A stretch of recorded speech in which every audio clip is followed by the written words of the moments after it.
Dassault aviation द्वारा बनाया गया राफेल एक French twin engine multi role fighter aircraft है जो वर्ल्ड के डेडलीस्ट फाइटर जेट में से एक बताए जाते हैं। साल 2016 में गवर्नमेंट ऑफ इंडिया और फ्रेंच गवर्नमेंट के साथ हुए एग्रीमेंट के तहत 59,000 करोड़ रुपीस बजट के साथ 36 राफेल एयरक्राफ्ट के प्रोक्योरमेंट के डील साइन किया गया। सखोई जेट के बाद ये इंडिया का पहले मेजर फाइटर प्लेन एक्विजिशन है। दोस्तों, राफेल जेट के आना इंडियन एयरफोर्स के लिए एक गेम चेंजिंग साबित हो सकता है। वही दूसरे ओर चाइना और पाकिस्तानी एयरफोर्स भी इंडिया के अगेंस्ट दिसंबर 2023 तक अपने फाइटर स्क्वाड्रन को 42 और 27 तक इंक्रीज करने में लगे हुए हैं। ऐसे में इंडिया के लिए ये बात जरूरी हो जाती है कि वो अपने स्क्वाड्रन स्ट्रेंथ को 31 से बढ़ाकर ऑथोराइज्ड स्क्वाड्रन स्ट्रेंथ 42 को अचीव करे। दोस्तों, स्क्वाड्रन स्ट्रेंथ मतलब टोटल नंबर ऑफ मिलिटेंट है। इंडिया के पास अभी सिर्फ 31 स्क्वाड्रन ही मौजूद है, जो कि एक चिंता का विषय है। डील साइन करने के करीब 4 साल बाद यानी 29 जुलाई 2020 को पहले 5 राफेल जेट का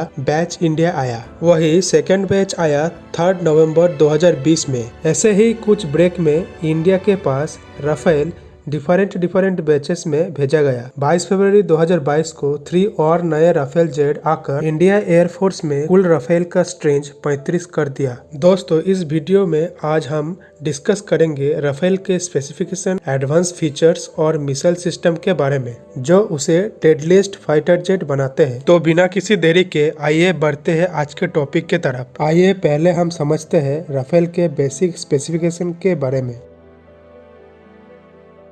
राफेल के लेंथ है 15.3 मीटर और हाइट है 5.3 मीटर। वही इसके विंग स्पैन लेंथ है 10.9 मीटर्स। परफॉर्मेंस की बात करें तो इसके 4.5 generation state of the art system इसे maximum 1912 kilometre per hour speed provide करते हैं, जो कि साउंड के स्पीड से ऑलमोस्ट डबल है। वही लैंडिंग के लिए इसे ओनली 450 मीटर की ग्राउंड रन की जरूरत है, जहां ये बिना ड्रैग सूट के आसानी से लैंड कर सकता है। ड्रैग सूट प्लेन के रेयर पार्ट से निकलने वाला एक पैराशूट को कहा जाता है, जो प्लेन के स्पीड को स्लो डाउन करने में मदद करता है। राफेल का टोटल वेट है 10 टन और टेक ऑफ के बाद वही वेट 24.5 टन भी पहुंच जाता है। इसका fuelling capacity internally and externally divided है, जहां इसका इंटरनली कैपेसिटी 4.5 टन और एक्सटर्नल कैपेसिटी 6.7 टन है। राफेल -3.6G से 9G तक ग्रेविटेशनल पुल विथस्टैंड कर सकता है और इमरजेंसी के समय ये एयरक्राफ्ट मैक्सिमम 11G सस्टेन करने में सक्षम है। दोस्तों, 4.5 जनरेशन फाइटर जेट, जिसे 4 जनरेशन एडवांस फाइटर जेट भी कहा जाता है, दुनिया का सबसे डेडलीस्ट फाइटर जेट में से एक माना गया है। कहीं बारीकियों को ध्यान रखते हुए इंडियन एयरफोर्स ने इस राफेल जेट को अपने स्क्वाड्रन में शामिल किया है। आइए अब डिस्कस करते हैं राफेल का मिसाइल सिस्टम और वेपन कैरिंग कैपेसिटी को।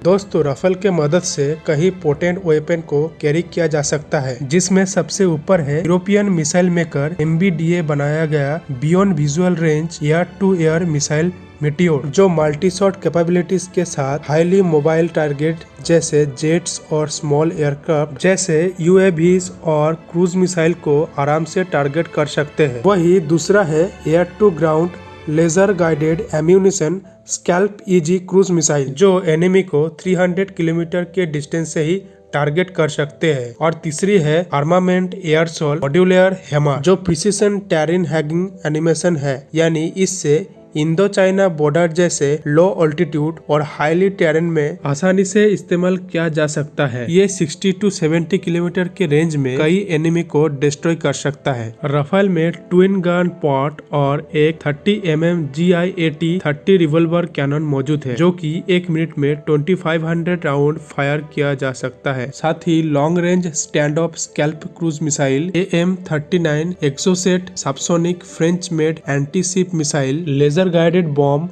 नॉन गाइडेड क्लासिक बॉम्ब्स और न्यूबॉर्न मिसाइल ऐड किया जा सकता है। दोस्तों, इंडिया में आने वाले राफेल जेट में इंडिया स्पेसिफिक मॉडिफिकेशन भी किया गया है, जिसमें Israeli helmet mounted display, radar warning receivers, low band jammers, 10 hour flight data recorder और infrared search and torch system जैसे कई फीचर्स एडेड है। बात करें इसके इंजन की तो राफेल में दो M88 इंजन इस्तेमाल किया गया है, जो 50 किलो न्यूटन के dry thrust and after burner के साथ 75 किलो न्यूटन के फोर्स और प्रोड्यूस कर सकते हैं। इन इंजन के मदद से राफेल 1.8 मैक यानी कि 1912 किलोमीटर पर आवर के हाई स्पीड अटेंड कर सकते हैं और 3700 किलोमीटर के भी ज्यादा रेंज तक 3 ड्रॉप टैंक भी कैरी कर सकते हैं। मिशन के दौरान कई परिस्थिति ऐसे आ जाती है जब एक फाइटर एयरक्राफ्ट के लिए रिफ्यूलिंग एक बड़ी चैलेंजेस बन जाती है। ऐसे में राफेल में आने वाली बड़ी रिफ्यूलिंग फैसिलिटी ने किसी भी अदर एयरक्राफ्ट को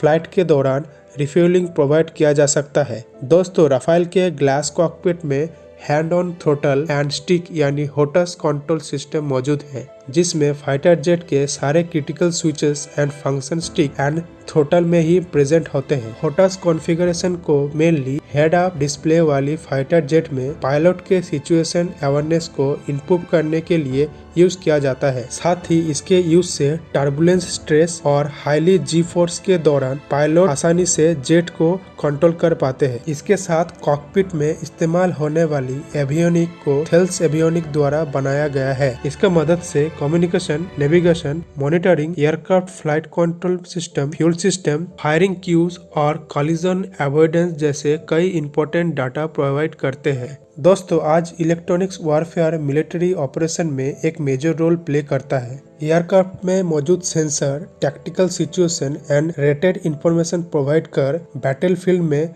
रियल टाइम इंफॉर्मेशन प्रोवाइड करते हैं। ऐसे ही कुछ टेक्नोलॉजी एडवांस सेंसर और इलेक्ट्रॉनिक सिस्टम का यूज राफेल जेट में किया गया है। तो आइए इन्हें समझते हैं अगले सेक्शन में। दोस्तों, राफेल में मौजूद सबसे मेडेड and state of the art system है फ्रेंच कंपनी थेल्स द्वारा बनाया गया RBE2 active electronically scanned array यानी ऐसा मल्टीमोड रेडार। ये राफेल को एक superior detection, people tracking range और इलेक्ट्रॉनिक स्कैनिंग एजीडीटी प्रोवाइड करता है। साथ ही synthetic aperture radar, SAR and inverse SAR mode high resolution ground mapping provide करते हैं, जिससे टारगेट को सर्च डोमेन के अंदर और बाहर दोनों जगह बेहद आसानी से ट्रैक किया जा सके। आपको जान के हैरानी होगी कि ब्लाइंड कंडीशन और अनचार्टेड टेरेन में ये राडार जेट पायलट को लो एल्टीट्यूड पे ऑटो पायलट कपल्ड मोड में उड़ा सकता है, जहां मैकेनिकली स्कैन एरे राडार सिर्फ सर्च एरिया पे मौजूद टारगेट को ट्रैक कर सकता है। वहीं ऐसा राडार टारगेट को स्कैन करते हुए साइमल्टेनियसली सर्च एरिया को एक्सपांड करते हैं। थेल्स और MBDA द्वारा बनाया गया और राफेल में इस्तेमाल होने वाला दूसरा मेजर इलेक्ट्रॉनिक सिस्टम है स्पेक्ट्रा EW सूट। इस सिस्टम के कारण एयरबॉर्न और ग्राउंड बेस्ड थ्रेट के अगेंस्ट राफेल को एक हाई सर्वाइबिलिटी मिलती है। इस सूट के मदद से इंफ्रारेड, इलेक्ट्रोमैग्नेटिक और लेजर थ्रेट को लॉन्ग रेंज से डिटेक्ट, आइडेंटिफाई और इजीली एक्यूरेटली लोकलाइज कर सकता है। थ्रेट डिटेक्शन के लिए इस सूट पे रडार वार्निंग, लेजर वार्निंग और मिसाइल वार्निंग रिसीवर इनकॉर्पोरेट किया गया है। साथ ही थ्रेट काउंटर के लिए फेस एरे रडार जैमर और एक डिकॉय डिस्पेंसर भी मौजूद है। थेल्स और डसॉल्ट एविएशन द्वारा बनाया गया अगला state of the art system है FSO यानी फ्रंट सेक्टर ऑप्ट्रॉनिक्स। ये सिस्टम ऑप्ट्रॉनिक्स वेवलेंथ में ऑपरेट करता है, जो कि ये राडार जैमिंग में इम्यून करता है। इसके मदद से लॉन्ग रेंज एयर,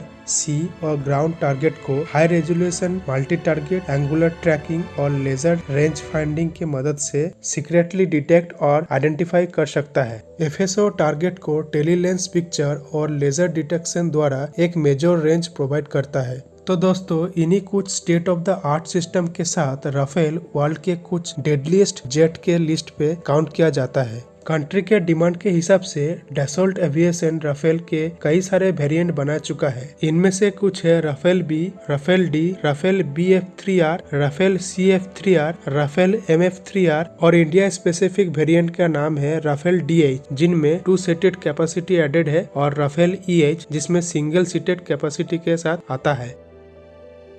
दोस्तों, राफेल इंडिया का डिफेंस सेक्टर के लिए एक मेजर बूस्ट साबित हुआ है और इसी के चलते ये जरूरी है कि इंडिया और फ्रांस के बीच एक कांस्टेंट डायलॉग मैकेनिज्म मेंटेन रहे ताकि स्ट्रेटेजिक और मिलिट्री टाइज को और एनहांस किया जा सके। राफेल भले ही लीडिंग फाइटर क्राफ्ट को रिप्लेस ना कर पाए हो, लेकिन इसमें present dog fight capability, mobility, weapon placement, avionic system, easy to operation and maintenance कुछ ऐसा फीचर है जो कि इसे भी एक डेडली फाइटर जेट बनाते हैं। इसी के साथ एंड करते हैं आज के एनालिसिस को। आपको कैसे लगा इस वीडियो को कमेंट सेक्शन में जरूर बताइएगा। आई होप वीडियो आपको पसंद आया होगा। अगर पसंद आया है तो अपने दोस्तों को वीडियो शेयर करें और लाइक करें एंड चैनल को सब्सक्राइब करें। तो मिलते हैं अगले वीडियो पे। जय हिंद।